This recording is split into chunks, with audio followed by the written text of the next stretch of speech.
ہم جائز اور ناجائز مال اکٹھا کر کے نا ہم سے جب کچھ شخص پوچھتا ہے کہ کس کے لیے جمع کر رہے ہو، بچوں کے لیے، آپ ناراض نہ ہوئیے گا.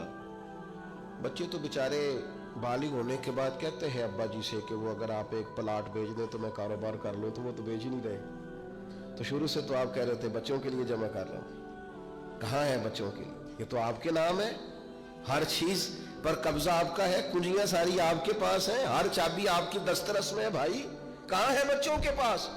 سن لو اور یاد رکھنا، اللہ کی کتاب کا فیصلہ یہ ہے، اگر آپ چاہتے ہیں کہ میرے بچے میرے بعد کسی پریشانی کا شکار نہ ہو تو اس کے لیے باپ کا امیر ہونا ضروری نہیں، باپ کا نیک ہونا ضروری ہے.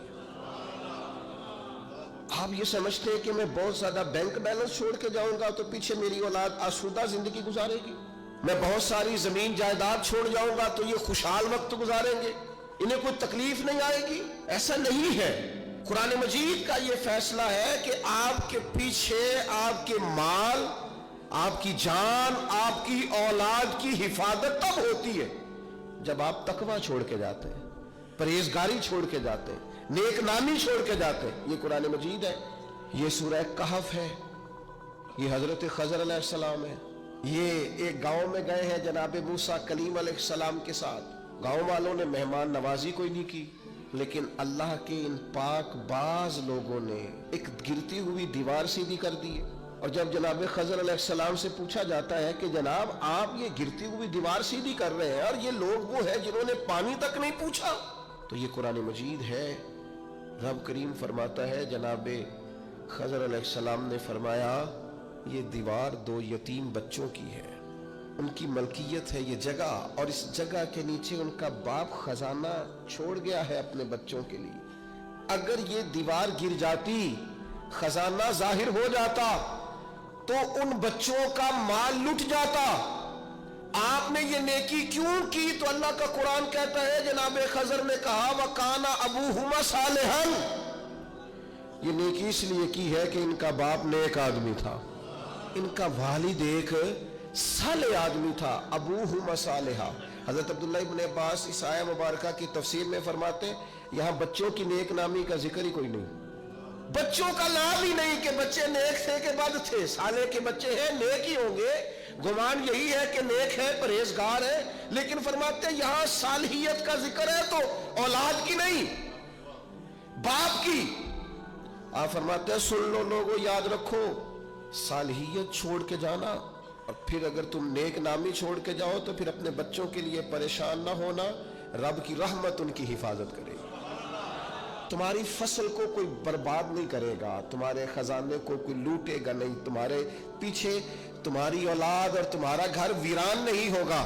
شرط یہ ہے کہ صالحیت چھوڑ کے جانا، تقوی اپنے پیچھے چھوڑ کے جانا، اپنے پیچھے نیک نامی چھوڑ کے جانا.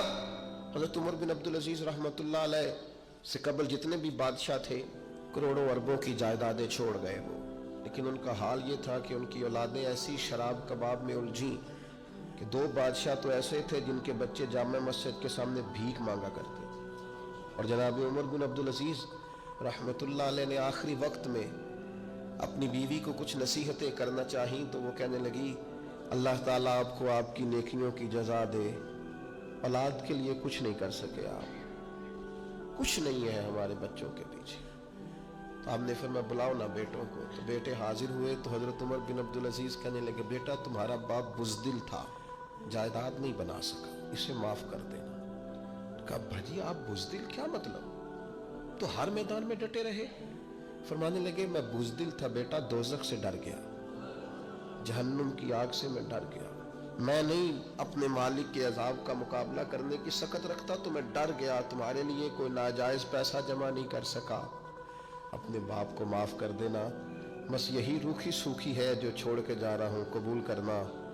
تو جناب عمر بن عبدالعزیز کے بیٹے اٹھ کے اپنے والد کے قریب بیٹھ گئے، کہنے لگے ابا جی آپ پہ سلامتی ہو. پرانے بادشاہوں کی اولادیں گلیوں سے گزرتی ہیں تو لوگ دیکھ کے رخ پھیر لیتے ہیں، اور ہم جس گلی سے گزرتے ہیں لوگ کہتے ہیں نیک آدمی کی اولاد جا رہی، پرہیزگار آدمی کے بیٹے جا رہے ہیں، آپ کے نام سے جانے جاتے تو ہمارا قد ناز سے اونچا ہو جاتا ہے، ہمارا سر فخر سے بلند ہوتا ہے. دوستو اللہ فرماتا ہے وَكَانَ أَبُوهُمَا صَالِحًا، ان کا باپ صالح تھا، نیک تھا.